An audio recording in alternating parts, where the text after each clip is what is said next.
Hello friends, welcome to my channel Sunita Wankhede ब्लॉगमध्ये तुमचे स्वागत आहे. फ्रेंड्स, कसे आहात तुम्ही? ठीक असाल? ठीकच राहा. चला, आत्ता वाजलेले आहे 8:15. रुहीला प्रांजू आणि स्वप्नीलने नेऊन सोडायला गेलेले आहेत. रुही शाळेत गेलेली आहे कारण तिच्या 8ला शाळा सुरू होऊन जाते. माझी पूजा वगैरे झाली आहे. आमच्याकडे सकाळीच मी 5:30ला उठून झाडू पोछा वगैरे करून मॉर्निंग वॉकला जाऊन आणि मग तिकडनं आली की आंघोळ वगैरे केली की पूजा आधी करून घेते. प्रांजू आणि स्वप्नील तिकडनंच गार्डनमध्ये पण जातात. रोहीचे आजोबा पण आता चहा पाणी वगैरे होऊन झालं आहे आमचं सर्वांचंच. रोहीचे आजोबा 9 वाजता जातात, 9:30-9ला कधी कधी.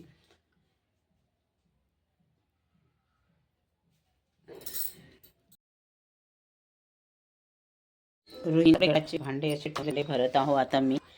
बघा, सगळं घणाना करून ठेवून दिला आहे. चला, आता कचरेवाला आलेला आहे तर कचरा नेऊन टाकते. प्रांजू आणि स्वप्नील पुन्हा इतवारीत गेले आहे. रुईला नेला आहे आज सोबत. काही सामान वगैरे आणायचे आहेत. काही प्रांजूला बांगड्या वगैरे काही घ्यायच्या होत्या तर गेलेल्या आहेत आत्ता.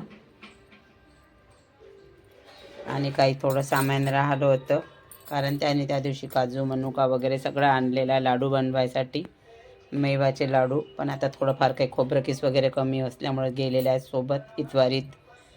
रुईला पण नेलेलं आहे. त्याला आता स्वप्नील ग्लिसरीन आणलेलं आहे आणि गुलाबजल तर घरीच आहे आमच्या. आता याला मिक्स करतो मी. ग्लिसरीन आणि गुलाबजल खूप छान राहते. हात मुलायम राहतात. आम्ही जास्तीत जास्त तेच यूज करतो, गुलाबजल आणि ग्लिसरीन. खूप छान मुलायम राहतात याने हातपाय दिवसभर. आणि आता आमच्याकडे होऊन राहिला आहे बॉडी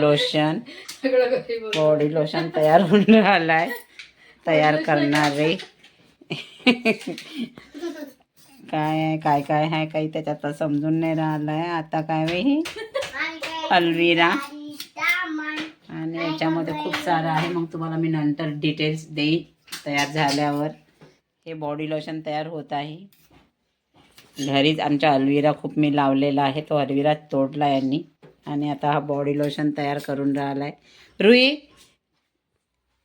काय आणलं? ब्रश आणलेला आहे. रुही करता आत्ताच मार्केटमधून आले आहेत. चला, आता आमचे तर बॉडी लोशन तयार होत आहेत. बघा, अल्विरा जेल वगैरे टाकून. काय टाकणार आहे नंतर तयार झाल्यानंतर सांगते मी तुम्हाला. तयार होऊन राहिला आहे आता. हे मिक्सीमधून बारीक होईल. बापरे रुई या करते ते अल्विरा जेल पाहून. काय मध्ये अल्विरा जेल. टरबूज नाही आणलं म्हणून है ना रू? टरबूज नाही आणलं अजून. फुगबर कशी फुगली होती तू तर? आता अशी फुगली होती. कशी फुगली मग? टरबूज नाही आणलं म्हणून बाबांनी. काय आणलं तर पाय ना मग. काय आणलं तर बाबांनी? लवकर लवकर, जल्दी खोलो, बैग में क्या है तो. टरबूज उद्याला आणन म्हणते. काल आणलं होतं ना? काल काय आणलं होतं? पपई आणली होती. काय आणलं आज? अजून काय आणलं? अरे बापरे, काय अजून आणलं ना? अनार आणले ना रुईसाठी. हे बाबा ग, डाळिंब आणले ना, है ना? कॅप कशाला काढून राहिली बाबाची? ते राहू दे, ते हात नको लो. पासबुक आहे ते ठेवून दे बाबा. ठेवून द्या म्हणा बाबा. बॉटल आणली बाबानी. चला, आता आम्ही जेवण करतो. बाबा आले रुईचे, है ना रू? 8:30 वाजले आहेत. चला मग, तुम्हाला आजचा व्हिडिओ कसा वाटला शेअर करा. नवीन असाल तर सबस्क्राईब करा. भेटूया पुढल्या ब्लॉगमध्ये.